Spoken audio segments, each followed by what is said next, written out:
Assalamualaikum warahmatullahi wabarakatuh. Selamat siang semuanya.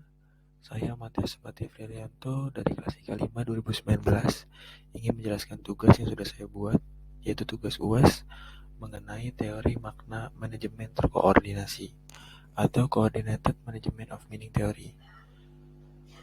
Manajemen makna terkoordinasi ini secara umum merujuk kepada bagaimana individu-individu menetapkan aturan-aturan untuk menciptakan dan menginterpretasikan makna, serta bagaimana aturan-aturan tersebut terjalin dalam sebuah percakapan di mana makna-makna tersebut senantiasa dikoordinasi.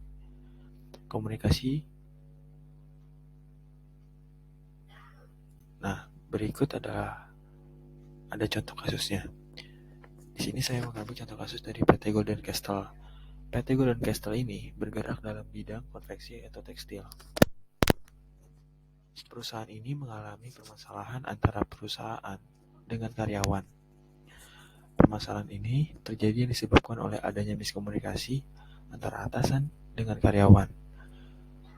Adanya perubahan kebijakan mengenai perhitungan gaji atau upah kerja karyawan.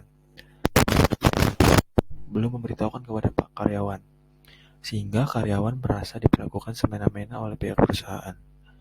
Para karyawan mengambil tindakan yang tegas, yaitu dengan mendemo perusahaan. Namun, tindakan ini berujung kepada PHK besar-besaran dilakukan oleh perusahaan. Rangkaian kasus dari permasalahan yang pertama itu, perusahaan tersebut harus membentuk suatu sistem informasi yang terstruktur supaya tidak terjadi kesalahan dalam komunikasi, baik antara karyawan dengan karyawan atau atasan dengan karyawan. Yang kedua, itu perusahaan tersebut harus membuat komunikasi dua arah antara atasan dengan bawahan.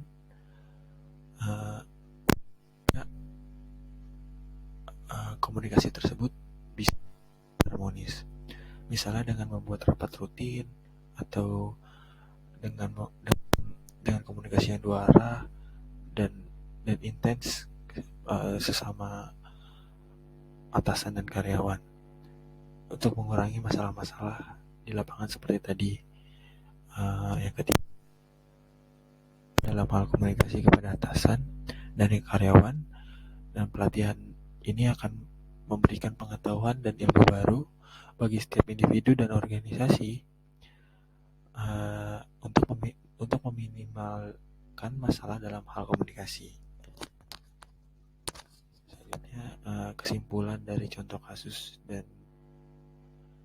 teori yang saya bahas di sini itu adalah masalah komunikasi itu harus diantisipasi dengan baik dan terstruktur. Karena jika masalah komunikasi bawahan terjadi, akan ada hal-hal yang tidak diinginkan.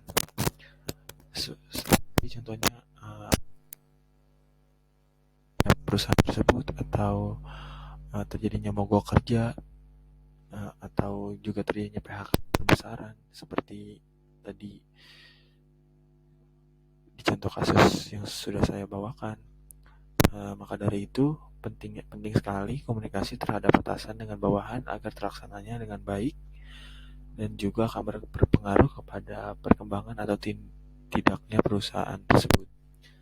Dan juga di dalam hubungan komunikasi di suatu lingkungan kerja atau perusahaan antar individu akan sering terjadi permasalahan karena masalah-masalah komunikasi yang kurang baik. Sehingga cara mengatasi masalah dalam perusahaan harus benar-benar dipahami. Manajemen intinya untuk meminimalisir dampak yang timbul. Permasalahan atau konflik yang terjadi antara karyawan dengan karyawan atau dengan karyawan dengan atasan itu terjadi karena masalah komunikasi yang harus diantisipasi dengan baik dan dengan sistem yang terstruktur. Karena jika masalah komunikasi antara atasan dan bawahan terjadi,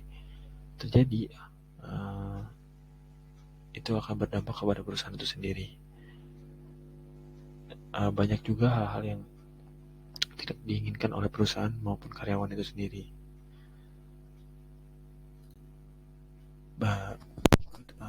Presentasi yang saya paparkan untuk memenuhi tugas UAS. Mohon maaf jika banyak kesalahan teknis dan kesalahan kata-kata. Terima kasih atas perhatiannya. Assalamualaikum warahmatullahi wabarakatuh.